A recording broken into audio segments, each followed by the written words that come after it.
Welcome to the ReaderHouse Author Roundtable, where authors from all walks of life come together to discuss the trials, tribulations, and triumphs of publishing their books. I'm your host, Corey Graham.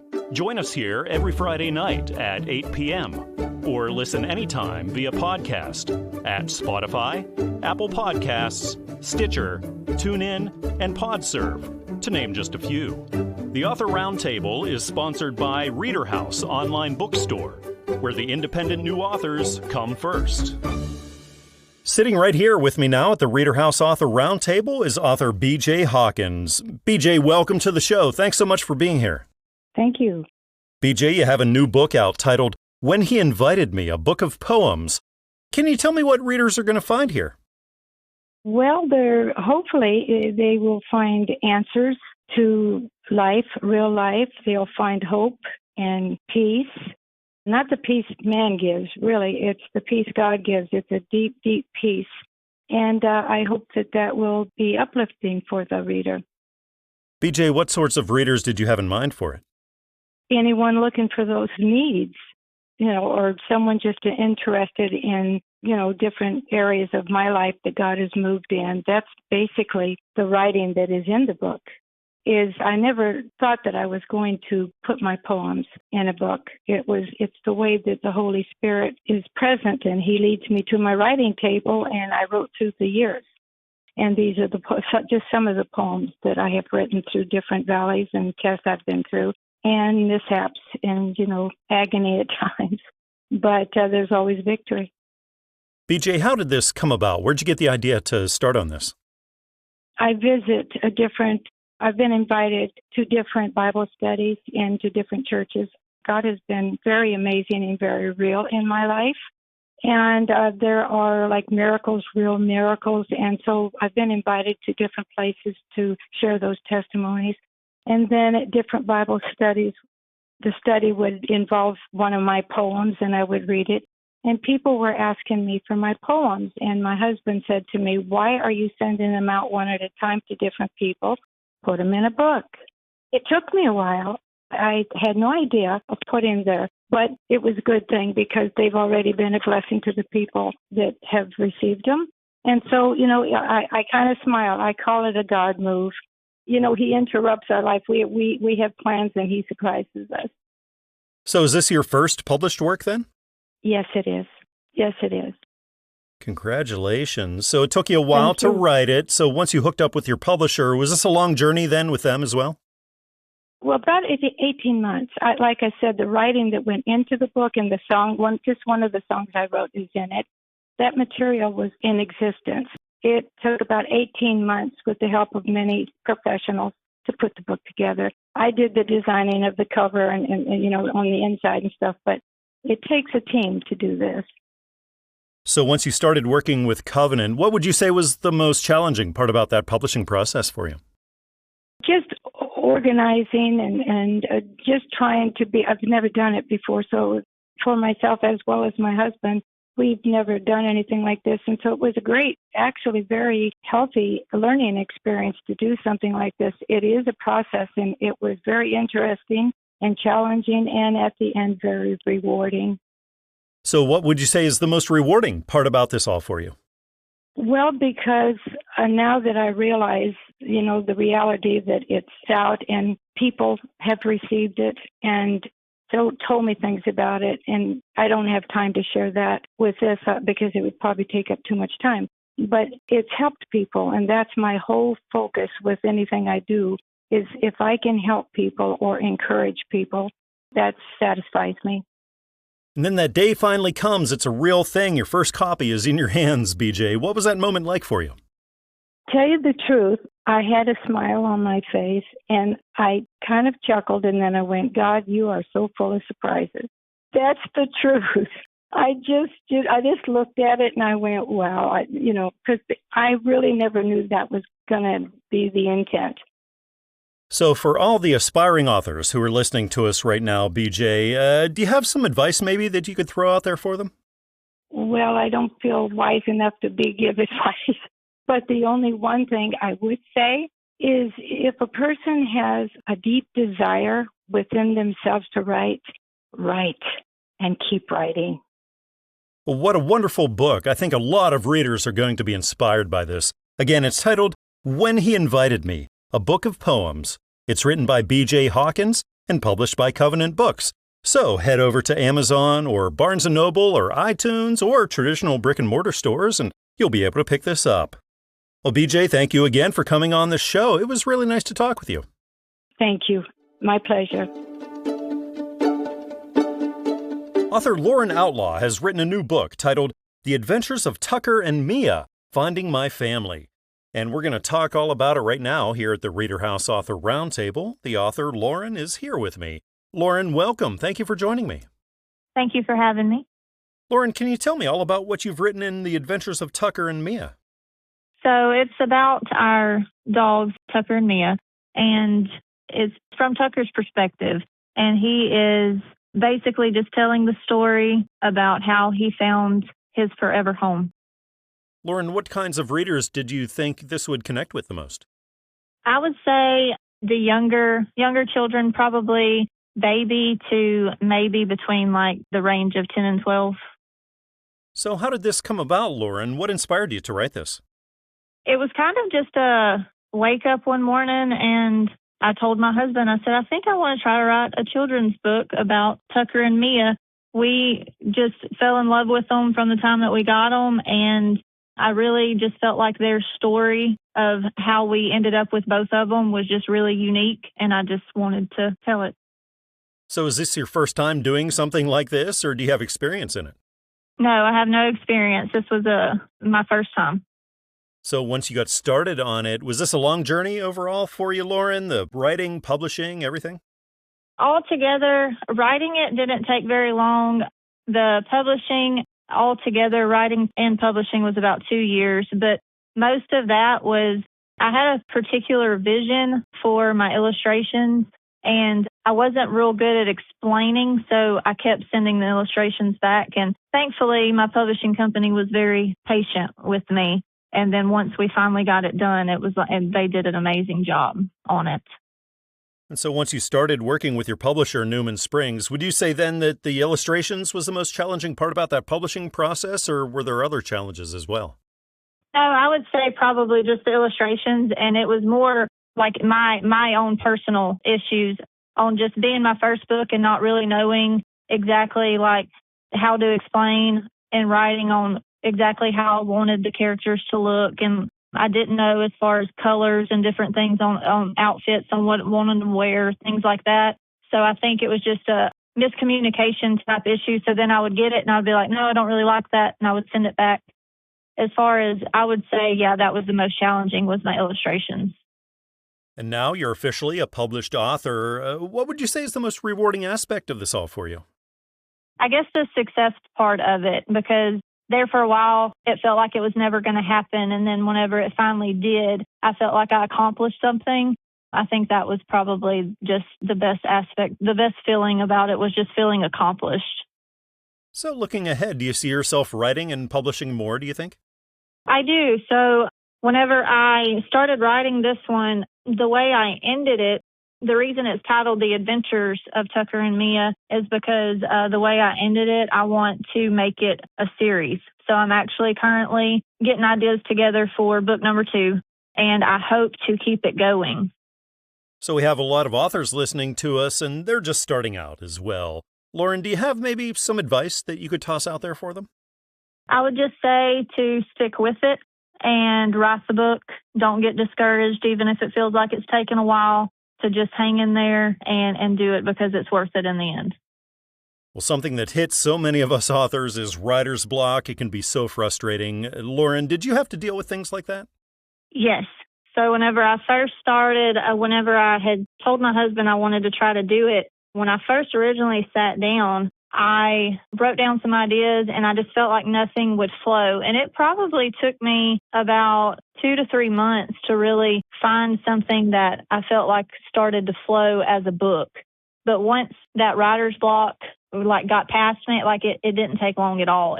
Once those first few sentences started flowing, it just went, and it didn't take any time to get it finished. And then at that point, I felt really good about it. and it made me excited for the next phase of it. What a wonderful book. I think children and families are really going to love this. Again, it's titled The Adventures of Tucker and Mia, Finding My Family. It's written by Lauren Outlaw and published by Newman Springs Publishing. So pick it up at places like Amazon, Barnes & Noble, iTunes, and traditional brick-and-mortar stores. Lauren, thank you again for coming on the show. It was really great to talk with you tonight. Thank you. It was really great talking with you, too. Joining me right now at the ReaderHouse Author Roundtable is author Marcos Rolando Bautista. Marcos, welcome. Thank you so much for joining me. You're welcome. Él dice que bienvenidos y también que, pues, preséntate también.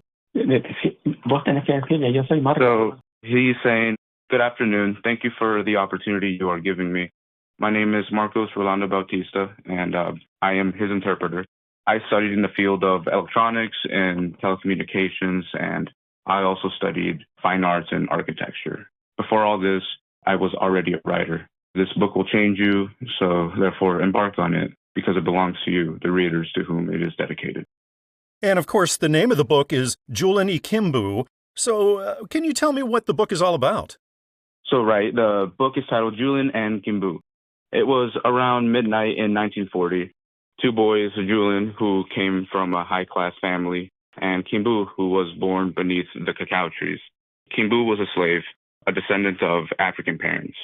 But he escaped, driven by purpose. He escaped because he was driven by a purpose.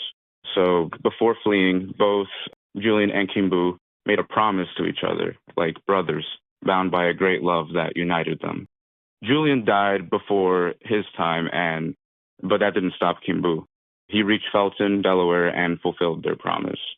And, this is a journey, and at the end of the story, he says that there are hidden treasures, and he wants people to discover the beauty of this work, as it's filled with suspense, fiction, and tragedy. So who are your target readers for this book, and why do you think that they would love it? Right, so my ideal kind of reader is the general public, the audience to whom the book is directed. This is what I believe. It is likely that we all have beliefs or something that we believe in, and those beliefs live in our thoughts. We can observe how the world unfolds through this. It gives us a shape, a structure, in order to understand it better. So is this the first time you've been published, or are you experienced with this? Yeah, this is my first work in science fiction, and I just want to invite y'all to read this work, and hopefully you guys will understand another aspect that truly exists in life. So once you sat down and got started writing this, how long overall did it take you? So the time it took to complete my book was approximately 6 years and 3 months. So what was that inspiration? What persuaded you to sit down and start writing? I felt compelled to sit down and write this book.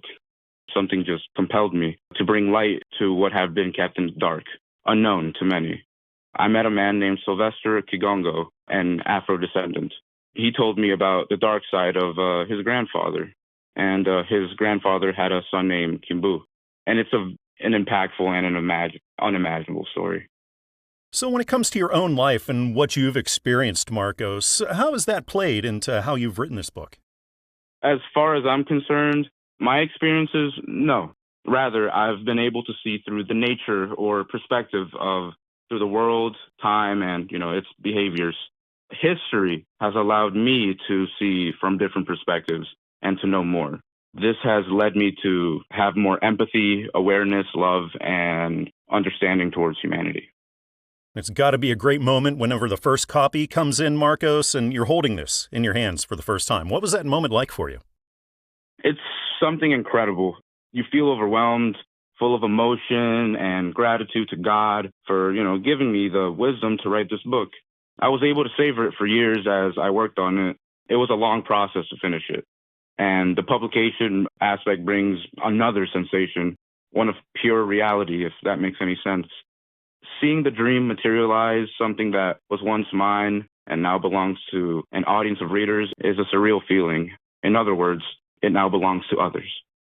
Well, it sounds like readers are really going to love this. Again, the title of the book is Julian Ikimbu. It's written by Marcos Rolando Bautista and published by Christian Faith Publishing. So you can find it at places like Amazon, Barnes & Noble, iTunes, and traditional brick-and-mortar stores. Well, Marcos, it was wonderful speaking with you today. Thank you so much for being on the show. Thank you so much. Thank you so much. Author Amanda Bair Jean has written a heartwarming children's story that inspires generosity and faith. The name of the book is Giving with Gabriel, Beau's Christmas Wish. And the author Amanda is here with me now at the ReaderHouse Author Roundtable, and we get to talk all about the book. Amanda, welcome. Thank you for joining me. Oh, thank you so much for having me. Absolutely. Can you tell me all about Giving with Gabriel and what readers are going to find here? Yeah, so Giving with Gabriel, Beau's Christmas Wish is a story that I wrote about a giving tradition that my husband and I started with our son when he was 2, and he's almost 6 now. So we've been doing this for a couple years, where we just really wanted to impress upon him how fortunate and lucky he is. And we wanted to make sure that, that he understood that and understood that not all children are blessed in the way that he is. And so through this story, as Beau is navigating the Christmas season with his family, he sees his parents and his grandparents taking opportunity to give back to the community. And he realizes that if there are people out in the world that don't have enough food to eat or even a warm place to live or warm clothes, that there has to be children that don't have toys. And being very concerned about these kids, he writes a letter to St. Nicholas asking, how can I help these children? And St. Nicholas sends him a very special reindeer that ends up ferrying his toys around the world. So as Beau is done playing with and using toys, he starts donating them to children in need. And it's, I think, a really beautiful way of teaching children about those that are less fortunate. And no matter how young they are able to do something about it and help those kids in need. I love that message, Amanda. What inspired you to do this? Like I said, a couple years ago, we were, my son was 2 years old. He had just turned 2. And we were getting ready for St. Nicholas to visit our house and just, kind of looking around at everything that he already had, everything that he was very likely going to find under the tree on Christmas morning. And I thought, I want to make sure that I'm raising a child that is grounded, that understands the way of the world. And my husband and I, we feel like we work really hard to be able to give him everything that he could ever want or need. But we want to make sure that he understands that he's very lucky and not everybody else is. And so we started this tradition where every night after we would read our Advent story, we would put a toy into a Santa sack and Santa would deliver it to a little boy who didn't have toys. And that's really how the whole tradition started when he was 2. And he was a little horrified by the idea at first, but he grew into it. And now at 6 years old, his first instinct is to give and to share, which I'm so proud of. So, Amanda, what does your writing background look like? Do you have a lot of experience doing this? Absolutely not. This is my first book, but it is going to be the first of a series. But anybody who knows me was just as surprised as I was that it, came so naturally. I'm typically a little bit more into logic than fancy, if that makes sense. But this story, it was so, dear to my heart and, the message that I wanted to put out there for families and children, that it really just poured out of me when I sat down to write it. I had, the outline and the first draft done in about an hour and a half because it was just, it just was so important to me to get it out there and get it right. So then once you started working with your publisher, Christian Faith, what did you find the most challenging part about that publishing process for you? Being patient with the time that it takes for each phase to happen. First there's editing the manuscript, and then there's, the illustration phase, and then there's cover design, and then there's layout, and then there's, test prints. And so trying to be patient with every single phase when you just, want to get your story and your message out there. I love the message in this book. Again, it's titled Giving with Gabriel, Beau's Christmas Wish. It's written by Amanda Bair Jean and published by Christian Faith Publishing. Find it at places like Amazon, Barnes & Noble, iTunes, and traditional brick-and-mortar stores. Amanda, thanks again for coming on the show. It was really nice to talk with you. Thank you so much. I really appreciate you having me on. The new book by author Helen King is titled Inspiring You. And we're going to talk all about it. Helen is here with me now at the ReaderHouse Author Roundtable. Helen, welcome to the show. Thank you so much for joining me tonight. Oh, thank you for inviting me. Thank you so much. Helen, can you tell me all about Inspiring You and what readers can find here? Okay, so Inspiring You it's a motivational story. It's actually about developing a personal relationship with God, and it gives you a bunch of anecdotes, and then it shares my personal experiences. Helen, what kinds of readers did you have in mind for it? I think the target audience, I think it's really for anyone, probably anyone reaching adulthood up, onward. I think the younger you are when you read the book, the more beneficial you may find it, is because if you wait until you're older, you'll be like, wow, I wish I'd known that when I was younger. Because I used to say when I was young that, life doesn't come with an instruction book. It does. It's just we just didn't know where to look for it. This book kind of gives you a bit of a roadmap. So how were you inspired to write this? What gave you the idea to start it? I moved back. So I was from New York, and I moved down to Atlanta, and I was there for about 5 years. I never liked it, and work had come to an end, so I was laid off from my work. So since my work has always been money-centered, I decided to move back to New York and look for a job here. Okay, but I was back, I don't know, probably 8-10 months, and I realized that, I was finding it challenging to find a job. And I reached out to a friend, and so when I was laid off for that amount of time, I was like, wow, because if you don't do something, I think, positive, then you may find yourself falling into a depression spiral. So what I did was I spoke to a friend who was talking, and I said that I'd like to start, become a part of a Bible study group. My friend said, you know what? I have a friend who also wants to do it. So, so why don't I connect you? So we connected, and then, we started the Bible study, and then I realized, you know what? This is good, but I really want something deeper than this. And so then I started doing, on the days when I was supposed to bring the subject, what I did was I'd look for something to inspire everyone. So as much as it inspired me, I think that what it started to do, it inspired the members of the Bible study group. So then it went from a once every 4 weeks thing to I started doing it almost every day, right? Looking for things, I comb YouTube or reading all types of material to find a subject to talk about to inspire the members of the group. I found that the more I inspired myself, the more I inspired them. And then, so then I was writing them so often, and it was like, wow, this is so good, you should share it. I'm like, I am sharing it. They're like, no, with the bigger audience. I'm like, so what are you saying? Like, so you should write this. I said, yeah, I agree. I said, I would like to, I like some of this stuff so much. I would like to have it on my bedside table so that I can read it before going to sleep, because I thought a lot of the material was that good, just as a reminder. So they kept encouraging, so the members of my study group kept encouraging me. And then I decided to sit down and start putting it together. So before you know it, I actually put the book together. So once you started work on this, was this a long journey for you overall, the writing and publishing and everything? Yes, it took me probably 2 years to write the book. And then I kept delaying publishing. So, at first I was like, well, I don't know if this is good enough that someone else would actually want to read it. So then I sent it to a few publishing companies, and, I got a bunch of no's, but I got a bunch of yeses too. And then I was like, really? You think it's that good? And it was like, they're like, yeah, you should really do it.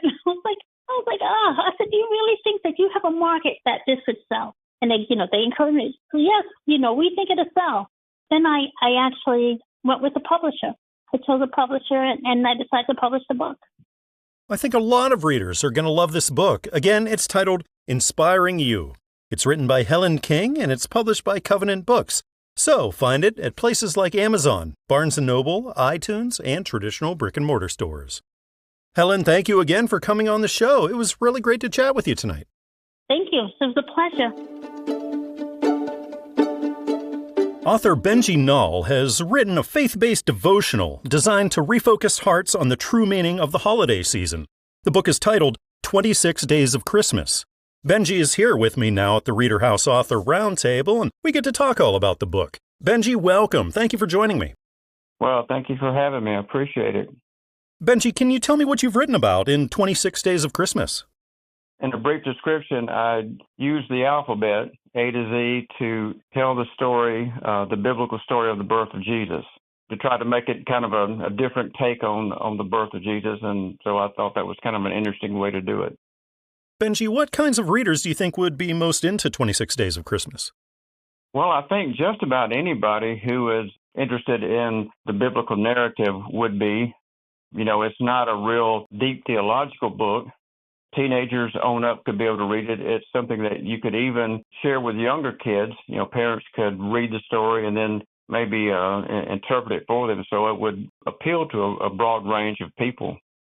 So what was your inspiration behind this, Benjie? What gave you the idea to start on it? Well, if you remember, 2020 was a pretty stressful year for everybody. Between COVID and a lot of the social unrest and the election, everything was pretty chaotic.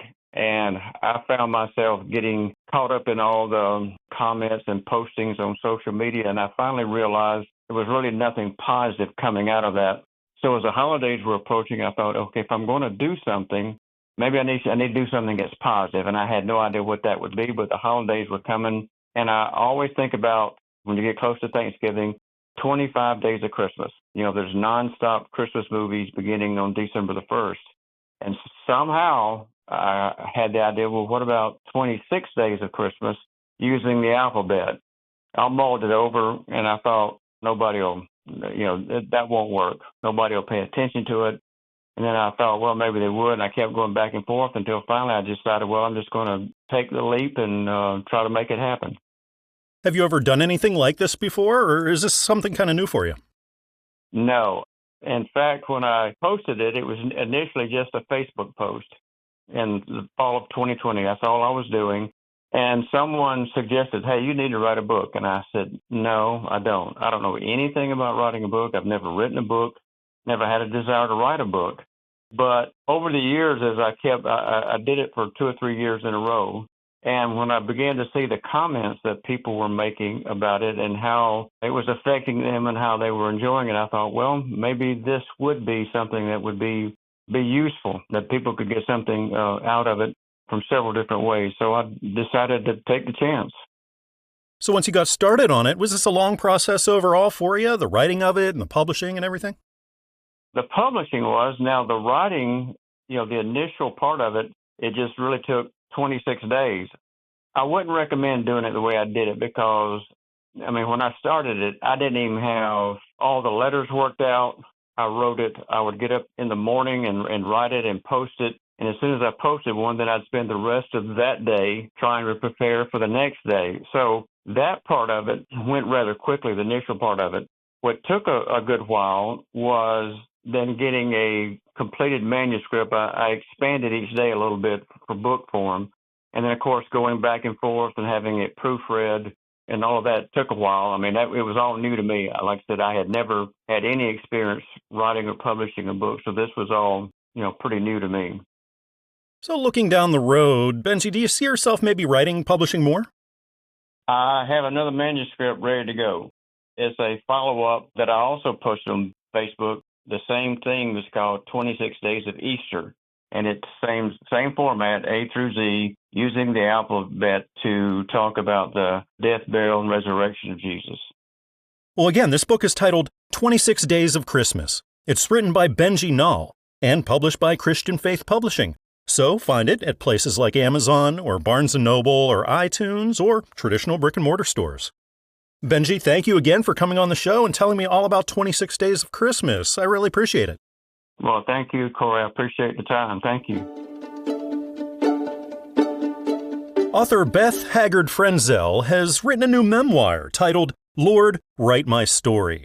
And that is what we're going to be talking about right now here at the ReaderHouse Author Roundtable. The author, Beth, is right here with me. Beth, welcome. Thank you for joining me. Hi, thank you so much. I'm super pleased to be joining you. Well, Beth, I'm excited to learn what you've written in Lord, Write My Story. Can you tell me all about it? Yeah, so it actually I started out as a love letter to my kids, Matt and Allie. They're both grown adults. And I really just kind of highlighted my growing up years and my years joining the fire department and my time in the fire department as a female in a very male-dominated world, and also being on an urban search and rescue team, and then my retirement. And it's just got scripture throughout that was given to me when I would pray and ask for guidance or encouragement. And I would keep that in the notebook over all the years. And so that's throughout the book. And I would talk about the time periods in life that the scripture was, that I'd written it down. And then I also talk about different calls I was on with the fire department and when I was on the task force doing the urban search and rescue deployments. And so it's got scripture. It is filled with things that happen in life that pretty much anybody, no matter their age or where they are in life, could probably relate. And hopefully they would be encouraged by the scripture. And it really just kind of ended up being my legacy that I leave for them. So it started out as a love letter and it ended up as my legacy. Beth, what kinds of readers did you have in mind for this? You know, anybody that is hurting or feels like they're never going to get through the situation or the season that they're in, so that they can understand that they're not alone, that I can say I've been through that. My kids and I went through it. And this was how we found encouragement and hope, by going to scripture. And some of it is moving. Some of it I poke fun at ourselves. And so I was just looking to encourage anybody, because I wrote the book for healing for me and my kids. And I realized along the way that it could probably be healing for a lot of other people. So that's really who I published it for. So how did this come about? What inspired you, gave you the idea to write it? Yeah, you know what? I never set out to be an author, honestly. My dream was to be a firefighter all those years and a paramedic, and I was living that out until I had to retire. And really because I had so many difficult periods and seasons, like the vast majority of my time on the fire department was very difficult, with men who felt the need to tell me that I didn't belong because I was a female, because I would speak up for what I knew to be right. And I put up a lot of defensive walls, and I knew it wasn't healthy, and I did not want to carry those defense mechanisms or those hurts into future relationships. And I started crying out to God to heal me so that I didn't carry this anymore. And he began to clearly tell me to write my story. And honestly, it was overwhelming, and I didn't know where to start, but also I didn't want to go back and relive all of it. And he began, to tell me clearly that the healing is in the writing. And because I truly wanted to be healed, I decided to submit my will for his, because honestly, I was pretty defiant and didn't want to write the book initially. And when I finally submitted my will and put my fingers on the keyboard of my tablet, I said, Lord, I need you to write this story. And I did. I wrote it, but it came from him. And so that was the reason why I wrote it. And that was the inspiration behind it and the title for the book. So once you got started with it, was this a long journey overall, the writing, publishing, everything? The writing, honestly, once I submitted my will and just let him write it, the writing, I did it over 4 14-hour days. The publication process was just a learning process for me. I would say the whole publication process for paperback, ebook, all the way through to audio was the biggest learning curve for me. The writing, once I let God do it, was actually very therapeutic and went very quickly. Again, this book is titled Lord, Write My Story. It's written by Beth Haggard Frenzel and published by Covenant Books. So pick it up at places like Amazon, Barnes & Noble, iTunes, and also right down the street at your local bookshop. Well, Beth, thank you again for coming on the show and telling me all about Lord, Write My Story. It was really nice to talk with you tonight. Thank you so much for having me. It was a joy chatting with you, too. Author Mike Gliem has written a powerful testimony of faith, redemption, and the resilience of the human spirit. The book is titled The Long Road Home. And Mike is sitting right here with me now at the show. We get to talk all about the book. Mike, welcome. Thank you so much for being here tonight. Hey, how are you? Thank you for having me. I appreciate it. Doing great, Mike. It's wonderful to have you. And I'm curious about The Long Road Home. So can you tell me what you've written about here? Yeah, so The Long Road Home is a story of redemption through Christ, basically. That's my own story. So, it deals with 20 years of addiction and mental health issues and things like that.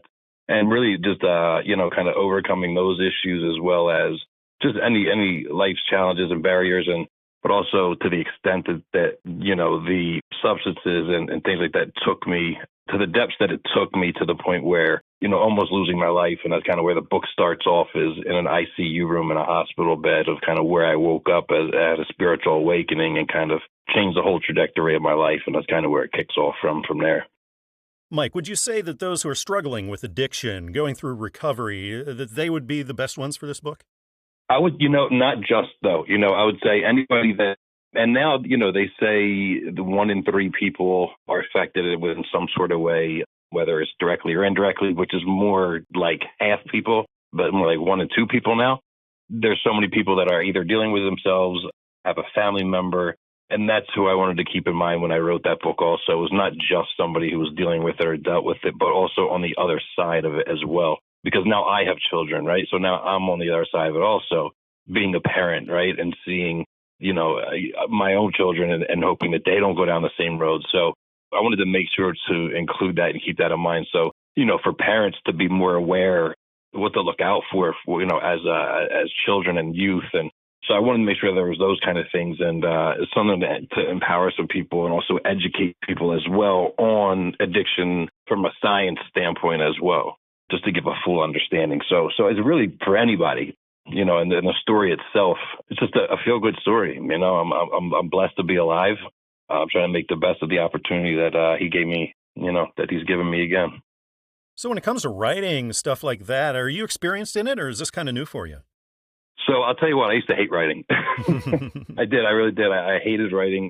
Over the years when I was younger, I went through a lot of facilities and things like that and rehab programs and those kind of things. And they want you to journal and write this. And I never wanted to do those things. I didn't see the value in it until I was diagnosed with PTSD after some traumatic events, which it's in the book, they'll see. And from that point, I was able to actually put paper to pen and gave it a shot, and I saw the therapeutic value, and I was kind of blown away by it, actually. And that's when I started utilizing it. That ultimately led to partially having enough courage to build up to go for the shot of writing a book and publishing a book. So once you got started with it, was this a long journey overall, the writing and publishing, the whole thing? The whole thing is, as a whole, lengthy. You have to be patient working with publishing companies for sure. But the writing process for me, it was roughly a year, I'd say. And some people say that's a lot. Some probably say it won't, but it's not. But for me, it was, I also have 4 children. So I also have a very busy lifestyle as well. So, I was working full time, employed at a treatment program at the time, most of the time I was writing. So, I say that year where I would write for, a period of days in a row, and then I might not touch it for 3 weeks and then come back and be, tunnel vision all in on it. So it's difficult to kind of say, it was the times that it was when I had the times to be able to get that done. So looking ahead, do you see yourself maybe doing this again? Do you think you'll be writing and publishing more? Yeah, I do think so. I can't say there's anything specific where there's been an official start on, but there's definitely a project or so in mind. Just haven't, put the pen to paper yet. Well, I think so many people are going to be helped by this book. Again, it's titled The Long Road Home. It's written by Mike Gliem, published by Christian Faith Publishing, and available pretty much everywhere like Amazon, Barnes & Noble, iTunes, and traditional brick-and-mortar stores as well. Mike, thank you again for coming on the show. It was really great chatting with you tonight. It was great. Thanks so much for having me. I really appreciate it. And everybody listening, I wish you the absolute best, and God bless you all. Sitting down right here with me now at the ReaderHouse Author Roundtable is author Meagan Ingold. Meagan, welcome. Thank you so much for joining me today. Hey, Corey. Thanks for having me. Meagan, you have a new book out titled Mommy Has Breast Cancer. So, Meagan, can you tell me about this book? Yeah, so our book titled Mommy Has Breast Cancer, it was created back in 2017 was the start of all of it. I was diagnosed at the age of 30 with breast cancer. And at the time, my two young boys were ages 2, and my youngest was still under the age of 1. So they were very young when we found out, and I really was having a hard time finding resources out there to be available for me to go through them, to take them through the process, to let them know what mom was about to go through as far as surgeries, time away from home, doctor's appointments, double mastectomy, all of that fun stuff that we were about to walk down. So it got me thinking, maybe we'll write our own book someday. So here we are. The book actually sat for quite a few years. I didn't do anything with it. And then here in the last 2 years, my husband really encouraged me to finish it. And then it really was special this time around because my oldest son, Carter, who is now 11, he actually did all of the illustrations in the book when he was just turning 10 last summer. So that was really special for him to play a big role in that time as well. Meagan, what kinds of readers did you have in mind for it? Yeah, so really it can touch any readers out there. It is a children's book, primarily because the way we wrote the book is from the viewpoint of my boys writing it. So really it's geared towards being a children's book, but really it could be out there for anybody. So is this the first time you've done something like this, or do you have some experience in it? No experience at all, actually. This is my very first book, and so, yeah, it was just an idea that we had, so we'll see if we have any others. I haven't decided yet. So once you started working with your publisher, Christian Faith, what would you say was the most challenging part about that publishing process for you?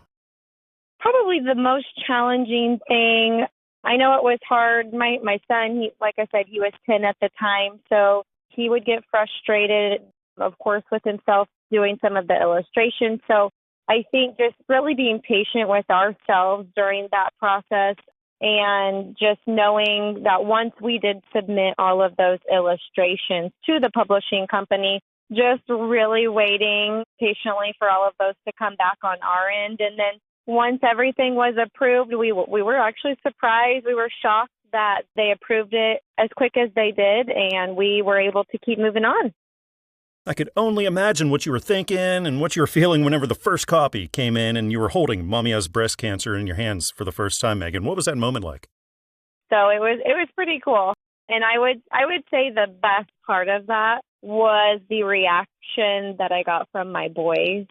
Just seeing their illustrations. My oldest son did the illustrations per se, but my youngest son, Kason, he was 8 at the time last year, but he actually got to do one illustration in the book as well. So just seeing their reaction to something come to life that they had put on paper was really special.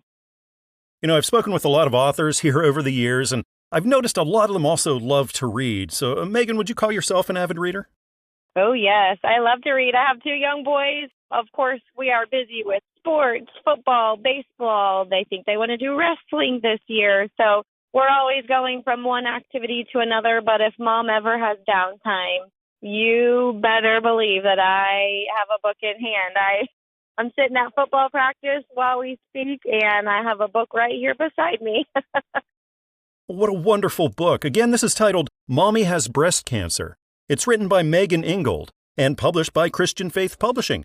So go on over to Amazon or Barnes & Noble or iTunes or down the street to your local bookshop. You'll be able to pick this up.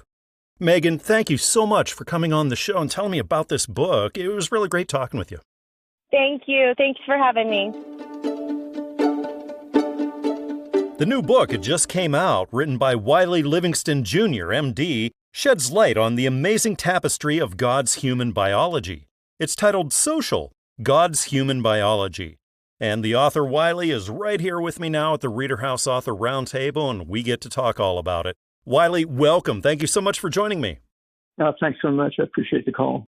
Wiley, can you tell me about what this book is all about? What have you written here? To be honest, the book's about you. It's about what's going on inside you, the biochemical, cellular, organ systems, how they're so incredibly meshed and beautiful, and they have to point to a creator. And he's pretty smart. You get that idea pretty quickly after reading the book. Wiley, what kinds of readers do you think would be ideal for this? Actually, it's targeted at anyone. It's in the medical area, but it's also got a lot of history in it, got a lot of true patient stories in it. But I really feel like the student in high school that's well-grounded and goes off to college and suddenly encounters people that are throwing darts at his faith and saying, oh, you can't believe that. There really isn't a God. Evolution proves that there isn't. Science proves there isn't. And this book is for them, to give them some backup.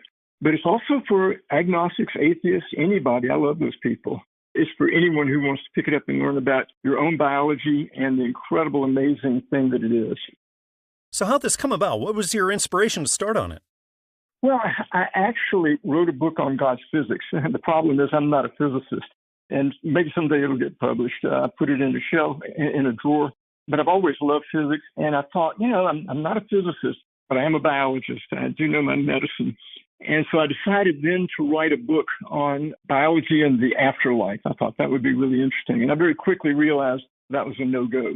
After all, there's not a whole lot of source material. The Bible's not a 21st century biology text. And people who are talking about near-death experiences aren't really thinking about, am I breathing air? Do I need to eat? They're thinking about, am I alive? Am I dead? So that was a no-starter. But then I thought, I really do know biology. I really do know medicine. And I thought, I can write a book about that. So that's what actually started me to do it.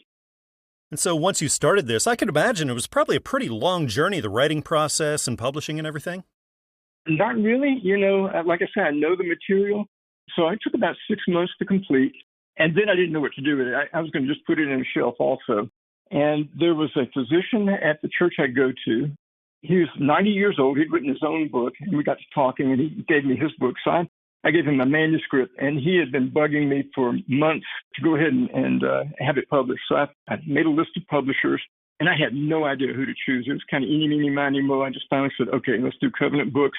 Turned out to be an inspired choice. They were just great all the way through. And the next thing I knew, I've got a published copy in my hands.